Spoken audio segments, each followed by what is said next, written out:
हम बारबेक्यू करने वाले मैंने नीट करना कहीं लगावा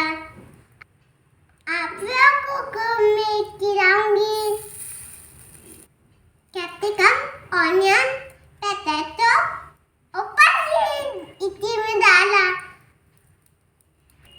ढेर सारी मसाले और कट डाले मैं भी बनाती हूँ आप लोग को भी खिलाती हूँ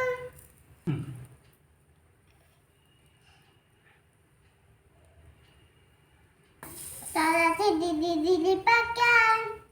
हम मंदिर के बाद हम इन्हें मिलाएंगे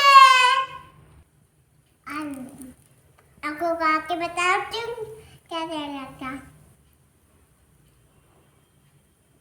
बहुत टेस्टी तो कैसा है? यम्मी थोड़ा पनीर